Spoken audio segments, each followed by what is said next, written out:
Hello friends, welcome to my YouTube channel digital Sarvodaya. जैसा कि आपको पता है कि हम क्लास नाइन्थ और क्लास टेंथ में साइंस का विषय पढ़ाते हैं और अभी आपके क्लास नाइन्थ में सिलेबस में केमिस्ट्री का जो हमारे परिवेश के पदार्थ वो उसमें चल रहा था। उसका पार्ट वन और पार्ट टू वीडियो यूट्यूब पे अपलोड हो गया है और ये जो आपका वीडियो ये पार्ट थ्री वीडियो है और लगभग तो इसमें आज सिलेबस खत्म हो जाएगा। तो चलिए देखते हैं, हमारा टॉपिक इसमें बचा हुआ था कि द्रव्यमान क्या होता है। द्रव्यमान क्या होता है? अगर द्रव्यमान की बात करें तो इसका डेफिनेशन क्या बोलता है कि किसी ठोस पदार्थ का वह निश्चित तापमान, मतलब कि द्रव्यमान अगर बोले इसका बात है एक प्रकार का ये तापमान हो जाता है, मेल्टिंग पॉइंट जिसे इंग्लिश में बोलते हैं। तो बोलता क्या है, किसी ठोस पदार्थ का वह निश्चित ताप जिस पर वह ठोस पदार्थ द्रव में बदल जाता है। मतलब कि कोई ठोस पदार्थ है और उसको जैसे ही आप गर्म करना स्टार्ट कीजिएगा तो वो क्या होगा, एक न एक अवस्था के बाद वो द्रव रूप में बदल जाएगा। तो वो जिस ताप पे द्रव अवस्था में बदलेगा वही ताप आपका कहलाता है द्रव्यमान या मेल्टिंग पॉइंट कहते हैं, है ना। मतलब कोई ठोस पदार्थ है, अगर जैसे ही उस पे आप ताप देना स्टार्ट कीजिए, उस पे तापमान बढ़ाना स्टार्ट कीजिए और जैसे ही वो ठोस अपना अवस्था चेंज करके द्रव अवस्था में चला आता है तो उस समय वहां पर का जो ताप रहेगा, जो टेम्परेचर रहेगा, उसी को हम लोग बोलते हैं द्रव्यमान। जैसे मैं बोल रहा गया बर्फ, आइस, मतलब जो बर्फ होता है अगर उसके द्रव्यमान की बात किया जाए तो वो 0 डिग्री सेल्सियस होता है, ठीक है ना। या अगर केल्विन में बात किया जाए तो वो 273 केल्विन, है ना। उसी तरह हम लोग देखेंगे लोहे का द्रव्यमान जो होता है वो 1538 डिग्री सेल्सियस होता है। मतलब जैसे ही लोहा जो धातु रूप में है अगर उसे गर्म कीजिएगा तो जैसे ही 1538 डिग्री सेल्सियस वहां का तापमान आप रखिएगा तो वो द्रव अवस्था में बदल जाएगा। नोट में क्या बोलता है कि शुद्ध पदार्थ का द्रव्यमान निश्चित होता है। मतलब कि वैसा पदार्थ या वैसा ठोस रूप जब वो शुद्ध रूप में है, तो अगर वो शुद्ध रूप में है मतलब कि उसमें कोई बाहरी पदार्थ नहीं मिला हुआ अर्थात वो शुद्ध रूप है, तो कहने का मतलब है कि उसका जो द्रव्यमान रहेगा वो निश्चित रहेगा। लेकिन जैसे ही उसमें आप अशुद्धियां मिला दीजिएगा, उसमें कुछ आप ऐड कर लीजिएगा तो उसका जो द्रव्यमान है वो घट जाता है। मतलब कहने का मतलब है कि पदार्थ जब तक शुद्ध है उसका जो द्रव्यमान रहेगा वो नियत रहेगा, बराबर रहेगा। लेकिन जैसे ही उसमें अशुद्धि मिलाइएगा तो जितना अमाउंट में अशुद्धि मिलाइएगा उसी अमाउंट में इसका जो द्रव्यमान होगा भैया वो क्या हो जाता है, घट जाता है। चलिए आगे देखते हैं। द्रव्यमान के बाद आगे का आपका टॉपिक क्या है? आगे आपका टॉपिक है द्रव्यमान को प्रभावित करने वाले कारक। मतलब कि वैसा रीजन जिसके कारण जो आपका द्रव्यमान है वो बदल जाए या उस पर कुछ ना कुछ प्रकार का चेंजेस या इफेक्ट पड़े। तो सबसे पहला बोलता अशुद्धि। हमने जस्ट पहले नोट में देखा था कि अगर कोई पदार्थ शुद्ध है तो वो आपका क्या रहता है, उसका द्रव्यमान नियत रहता है। लेकिन जैसे ही उसमें अशुद्धियां मिलाइएगा तो जितना ज्यादा अशुद्धियां को आप इंक्रीज कीजिएगा, मतलब बढ़ाइएगा, उसका द्रव्यमान उतना ही घट जाता है। तो वही बोलता है कि अगर हम कोई भी पदार्थ में अशुद्धियां मिलाते हैं तो वो द्रव्यमान को प्रभावित करता है। दूसरा क्या बोलता है, दाब। मतलब कि अगर किसी भी स्थान का दाब, मतलब उस पर प्रेशर जितना रहेगा वो द्रव्यमान भी उतना ही तेजी मात्रा में बढ़ेगा। तो ये आपका दो कारक हुआ, एक अशुद्धि और एक ये दाब। ये जो दो कारक है आपके द्रव्यमान को प्रभावित करता है। नोट क्या बोलता है, द्रव्यमाप एक निश्चित तापमान होता है। हमने पहले बताया था कि द्रव्यमाप अगर किसी भी ठोस पदार्थ के लिए देखिए तो अगर वह शुद्ध है तो उसका द्रव्यमाप हमेशा नियत रहता है, मतलब एक निश्चित अमाउंट में निश्चित तापमान होता है। दूसरा बोलता है इस तापमान पर ठोस और द्रव दोनों अवस्था साथ रहती है। मतलब कि यही एक ऐसा तापमान है जिस तापमान पे आपको कोई पदार्थ तुरंत दिखेगा ठोस में और वो तुरंत ही बदल जाता है द्रव में। मतलब ठोस और द्रव दोनों एक ही साथ रहता है तो वो आपका तापमान कराता है द्रव्यमाप। आगे लिखा हुआ है शुद्ध पदार्थ का द्रव्यमाप निश्चित होता है। हमने नोट में भी देखा था कि वैसे पदार्थ जो शुद्ध हो उनका द्रव्यमाप की बात करें तो वो हमेशा निश्चित रहेगा, नियत रहेगा। लेकिन जैसे उसमें अशुद्धियां की मात्रा मिलाइएगा और जितना अमाउंट में आप अशुद्धि को मिलाइएगा उतना ही मात्रा में इसका जो द्रव्यमाप होगा, जो तापमान होगा, जो बदलने की प्रक्रिया होगा वो आपका घट जाएगा। आगे बोलता है अशुद्धियां होने पर द्रव्यमाप कम हो जाता है। मतलब जितना ज्यादा अशुद्धियां मिलाइएगा उतना इसका द्रव्यमाप क्या हो जाएगा, कम जाएगा। चलिए आगे देखते हैं। आगे आपका टॉपिक दिख रहा होगा क्वथनांक। क्वथनांक बोलता क्या है, अगर इसकी परिभाषा की बात करें तो बोलता है किसी द्रव का वह निश्चित तापमान। मतलब कि एक प्रकार का यह भी एक तापमान है, वैसा तापमान है जिस पर कोई द्रव वाष्प के रूप में बदल जाए। मतलब अगर द्रव्यमाप की बात करें तो द्रव्यमाप बोलता क्या था कि ठोस जो है वो द्रव में आएगा। द्रव्यमाप बोलता था ठोस से द्रव में आ जाए, और क्वथनांक बोलता है कि जब कोई द्रव पदार्थ वाष्प में बदल जाता है तब इसे हम लोग क्या बोलते हैं, क्वथनांक बोलते हैं, ठीक ना। अगर बात करें उदाहरण का, जैसे कि पानी का क्वथनांक, मतलब कि जैसे ये पानी को गर्म करना स्टार्ट कीजिएगा तो वाष्प में बदलेगा, मतलब तब जब उसका तापमान 100 डिग्री सेल्सियस या केल्विन में बात करें तो वो 373 केल्विन होना चाहिए। और जैसे ही इतना तापमान आप किसी भी लिक्विड पे दीजिएगा या मतलब पानी को दीजिएगा तो वो आपका वाष्प में बदल जाता है, और यही द्रव से वाष्प आपका कहलाता है क्वथनांक। आगे बोलता है अल्कोहल का क्वथनांक 78 डिग्री मतलब सेल्सियस होता है। अल्कोहल जानते हो जाएगा, तो अगर उसके क्वथन ताप की बात करें, क्वथनांक की बात करें, तो वो होता है आपका 78 डिग्री सेल्सियस। हमने अभी देखा एक द्रवनांक क्या होता है, एक क्वथनांक होता है। तो द्रवनांक में हमने देखा कि कोई ठोस पदार्थ अगर द्रव में आ रहा है, मतलब द्रव में जब बदलेगा तो द्रवनांक, और वही द्रव जब आपका गैस या वाष्प में बदल जाता है तो उसको हम लोग बोलते हैं क्वथनांक। आगे आपका टॉपिक है क्वथनांक को प्रभावित करने वाला कारक। जैसे हमने द्रव्यनांक को प्रभावित करने वाले कारक देखे थे, ठीक उसी प्रकार से आपके सामने है क्वथनांक को प्रभावित करने वाले कारक, मतलब कि वैसा कौन कौन सा डिस्टर्बेंस है जिसके कारण आपका जो क्वथनांक है, जो क्वथनांक का ताप होगा वो बदल सकता है। तो सबसे पहले बोलता है ताप। जैसे ही ताप बढ़ता है तब क्वथनांक बढ़ जाता है। मतलब जैसे किसी भी स्थान का, मतलब जिस स्थान पे आप किसी भी द्रव को गैस में बदल रहे हैं, वाष्प में बदल रहे हैं, तो उस स्थान का जो प्रेशर होगा, उस लिक्विड के पास जो प्रेशर होगा, अगर वो प्रेशर बढ़ता है, अगर उसका दाब बढ़ता है, तो उसका क्वथनांक भी आपका बढ़ जाएगा। दूसरा बोलता है अशुद्धि।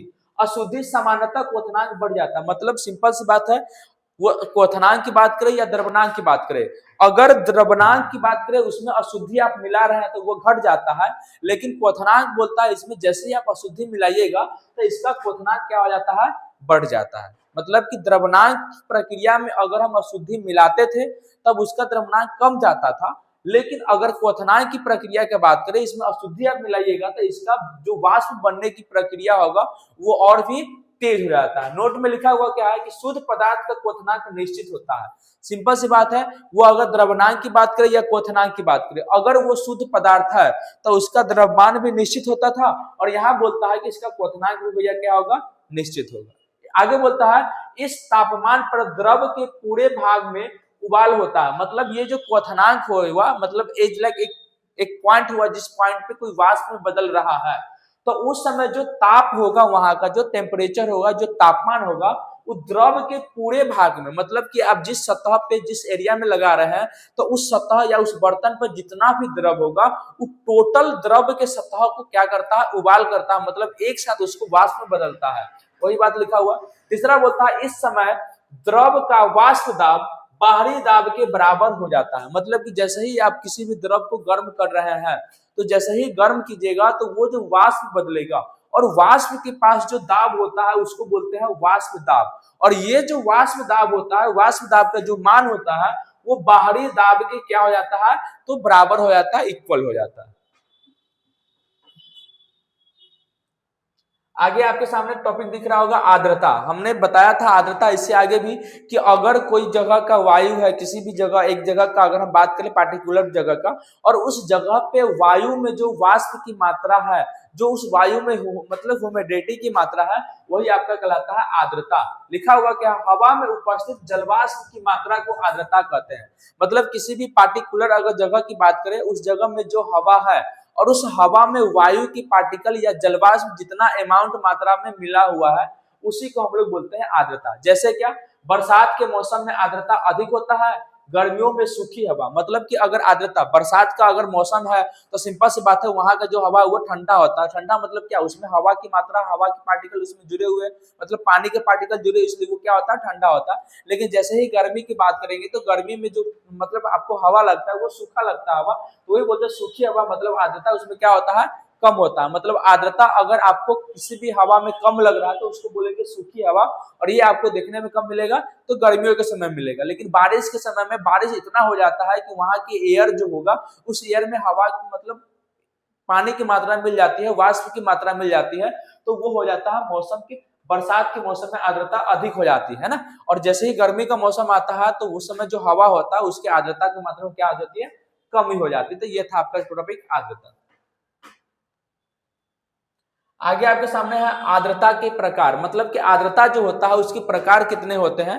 तो आर्द्रता के प्रकार होता है भैया दो। एक होता है आपका निरपेक्ष निरपेक्ष आर्द्रता, दूसरा होता है आपका सापेक्ष आर्द्रता। अब ये दोनों होता क्या है हम लोग बारी बारी से देखेंगे कि ये निरपेक्ष आर्द्रता का मतलब क्या होता है, सापेक्ष आर्द्रता का मतलब क्या होता है। अगर डिफिनेशन की बात करें तो बोला है कि हवा में उपस्थित कुल जलवाष्प की मात्रा, मतलब कि अगर किसी भी जगह में हम पार्टिकुलर जगह की बात करें तो उस जगह में जो टोटल जलवाष्प की मात्रा है, मतलब अगर एक जगह की बात किया जाए तो उस पार्टिकुलर जगह पे जो टोटल जलवाष्प की मात्रा होगा उसे हम लोग बोलते हैं निरपेक्ष आर्द्रता। और सापेक्ष बोलता है क्या, हवा में मौजूद जलवाष्प और अधिकतम संभव, मतलब कि निरपेक्ष कहने का मतलब हुआ कि किसी भी जगह का हवा है तो उसमें जो जलवाष्प की मात्रा है जो है वही, लेकिन सापेक्ष क्या बोलता है कि उसमें और अधिक कितना हो सकता है, तो बोलता क्या, हवा में उपस्थित कुल जलवाष्प, मतलब कि उस जगह पे जो जलवाष्प की मात्रा है वो आपका कहलाएगा निरपेक्ष। और सापेक्ष कहने का मतलब हुआ कि अगर मान के चलिए वहां पे कुल जलवाष्प कितना है, मतलब मौजूद कितना है,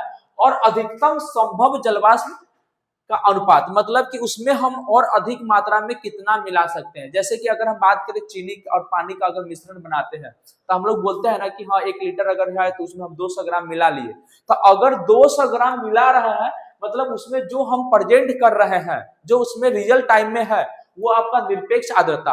और सापेक्ष का कहने का मतलब हुआ कि उसमें हम कितना मिला सकते हैं, है उससे मतलब नहीं है, उसमें जितना आप मिला सकते हैं वो आपका कहलाएगा सापेक्ष आर्द्रता। आगे बोल रहा है कि आर्द्रता के प्रभाव क्या क्या है, तो हम लोग देखेंगे प्रभाव क्या होता है।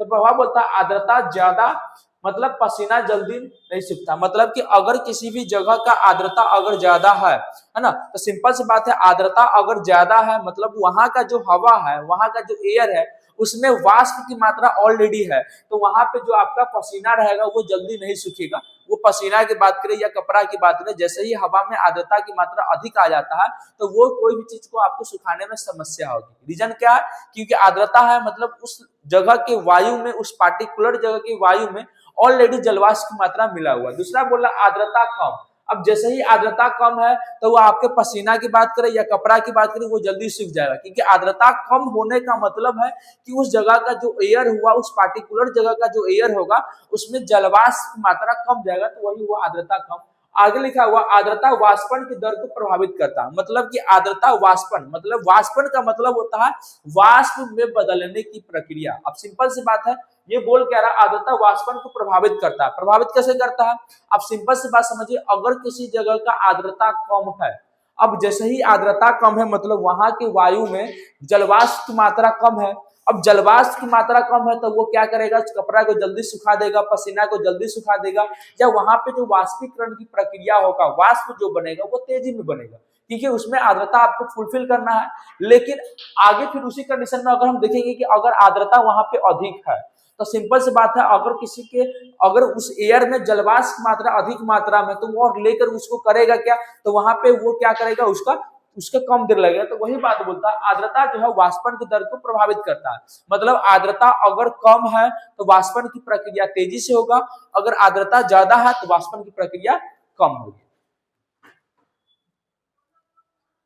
आगे आपके सामने लिखा हुआ है दाब। दाब का मतलब होता है दबाना। दाब का मतलब क्या होता है, दबाना। बोलता क्या है परिभाषा, किसी सतह के प्रति इकाई क्षेत्रफल पर लगाए गए बल, मतलब कि कोई एरिया की अगर बात करें, कोई सरफेस की अगर बात किया जाए और उस सरफेस के प्रति इकाई क्षेत्रफल पे, प्रति इकाई मतलब कि उसका जो न्यूनतम स्तर होगा, उसका जो न्यूनतम सतह होगा, और उस सतह पे जो आप बल लगाइएगा, जो आप फोर्स लगाइएगा, उसी फोर्स को हम लोग क्या बोलते हैं, बल कहते हैं। जैसे कि अगर बात करिए हम पेन की बात करें, अगर इस पेन के अगर पूरा एरिया पे हम बल लगा रहे हैं तो ये आपका वाकई में बल कहलाएगा। लेकिन अगर इसके किसी एक पार्टिकुलर जगह पे इकाई सरफेस पे अगर हम बल लगाते हैं, जैसे कि अगर इसी भाग पे हम बल लगाते हैं तो ये बल आपका कहलाएगा दाब। देख बोलता क्या है, दाब का फॉर्मूला की बात करें तो ये होता है बल बटा में क्षेत्रफल, मतलब कि अगर आपको दाब निकाला जाए तो दाब का सूत्र आपका हो जाएगा बल बटा में क्षेत्रफल। आगे बोलता है कि दाब का एसआई मात्रक क्या होता है, तो दाब का एसआई मात्रक भैया होता है पास्कल, और पास्कल के अगर संकेत की बात किया जाए तो इसे पीए से सूचित किया जाता है। आगे है उदाहरण, जैसे कि तेज नुकीली चीज, जैसे कि कील, मतलब कि नुकीली चीज जो होता है उस पर जैसे आसानी से घुस जाता है, मतलब कि क्या होता है, कोई भी चीज अगर नुकीला है, अब उसको अगर किसी में ठोकना है या उस पर दबाव लगाना है तो उस पर दाब भी आसानी से लगाइएगा और वो आराम से आसानी से घुस जाता है। क्योंकि क्षेत्रफल कम रहता है। अब उसका जो मतलब जैसे कि अगर ये बात करें पेन की बात करें तो इसके एक पार्ट का जो क्षेत्रफल है वो कम है, दूसरा का क्षेत्रफल ज्यादा है। और जैसे ही इधर से आप फोर्स लगाइए इधर कम लगाइए तो इधर का एरिया कम होने के कारण ये आसानी से उसमें घुस जाता है। तो वो किसी कारण होता है भैया, तो दाब के कारण होता है। बोला क्या है कि ऊंची एड़ी जमीन में ज्यादा दबती है, मतलब कि एड़ी का बात मतलब हिल जो होता है तो वो जितना हाइट होगा वो जमीन में उतना ही तेजी से, क्योंकि हाइट जैसे ही होगा तो हाइट होगा मतलब उसका आप सरफेस बढ़ाइएगा और जैसे ही सरफेस बढ़ाइएगा तो उसमें प्रेशर भी ज्यादा लगेगा, उसमें फोर्स भी ज्यादा लगेगा तो वो जमीन के अंदर उतना ही दबता है। तो ये आपका था दाब। आगे आपके सामने लिखा हुआ है दाब को प्रभावित करने वाले कारक, मतलब कि दाब को प्रभावित कौन कौन से डिस्टर्बेंस, कौन कौन से कारक के कारण दाब आपका प्रभावित हो जाएगा। तो सबसे पहला है बल। बल बढ़ेगा तो दाब भी बढ़ेगा, मतलब जैसे जैसे आप बल को बढ़ाइएगा उस जगह का प्रेशर भी आपका बढ़ेगा, मतलब वहां का दाब भी आपका बढ़ेगा। दूसरा है क्षेत्रफल। अगर क्षेत्रफल को आप बढ़ा रहे हैं तो उसका दाब क्या हो जाएगा, घट जाएगा। मतलब पहला कंडीशन है दाब, पहला है बल। अगर बल को आप बढ़ा रहे हैं तो उसका दाब भी आपका क्या हो जाएगा, बढ़ जाएगा। और क्षेत्रफल को अगर आप बढ़ा रहे हैं तो उसका दाब आपका क्या हो जाता है, घट जाता है। आगे है मुख्य बिंदु। अगर क्षेत्रफल कम रहता है तो दाब अधिक होगा। सिंपल सी बात है, हमने पहले बताया कि अगर क्षेत्रफल कहीं का अधिक हो रहा है, क्षेत्रफल आप बढ़ा रहे हैं तो उसका दाब क्या हो जाता है, कम जाता है। तो वही बोला है कि क्षेत्रफल अगर कम है तो दाब आपका अधिक होगा, क्षेत्रफल अगर अधिक है तो दाब आपका कम होगा। आगे है दाब का उपयोग कई जगहों पर होता है, जैसे कि हाइड्रोलिक मशीन। हाइड्रोलिक मशीन मतलब कि एक प्रकार का आपका मतलब लिफ्ट के जैसा होता है जिसकी सहायता से आप सामान को उठाते हैं, तो वो भी जो आपको सिद्धांत काम करता है वो आपका दाब का सिद्धांत पे काम करता है। तो ये आज का आपका वीडियो रहा, इसमें आपको जो भी डाउट हो आप हमारे कमेंट सेक्शन में बता सकते हैं। तब तक के लिए थैंक यू एंड जय हिंद।